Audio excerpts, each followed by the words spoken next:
আসসালামাইকুম। সরকার থেকে সবাইকে 5 জিবি ইন্টারনেট ফ্রি দিয়েছে। আমি গ্রামীণ সিমে 5 জিবি পাইছি এবং রবি সিমেও 5 জিবি ইন্টারনেট পাইছি। কিন্তু এখন প্রশ্ন হচ্ছে, এই 5 জিবি ইন্টারনেট কিন্তু অনেক স্লো। এই 5 জিবি ইন্টারনেট দিয়ে আমরা ইউটিউব চালাতে পারতেছি না, ভিপিএন দিয়েও ফেসবুক চালাতে পারতেছি না।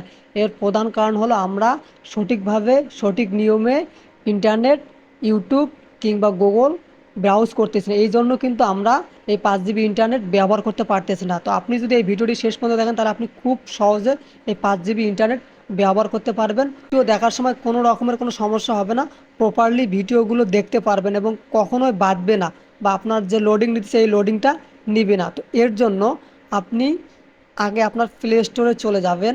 প্লে স্টোরে আসার পর দেখেন 4.1 যে ভিপিএনটা আছে, এই ভিপিএনটা আপনাকে ইনস্টল করে নিতে হবে। ইনস্টল করে নেওয়ার পর আপনি এই ভিপিএনটার উপর ক্লিক করবেন। তো যারা ভিডিওটি দেখছেন প্লিজ সাবস্ক্রাইব করবেন এবং অনেক বেশি শেয়ার করে দেবেন, যাতে সবাই এই 5 জিবি ইন্টারনেট ব্যবহার করতে পারে। তারপর আপনি ভিপিএনটাকে ওপেন করে নেবেন। ওপেন করে নেওয়ার পর দেখেন একটু সময় নেবে কিন্তু ওপেন হইতে। তো যখন ওপেন হয়ে যাবে তারপর আপনাকে ফেসবুক চাইতে হবে। আগেও বলতেছি, আপনাকে 4.1 যে ভিপিএনটা আছে এই ভিপিএনটা কানেক্ট করতে হবে। অন্য ভিপিএন দিয়ে কিন্তু হচ্ছে না, বিশেষ করে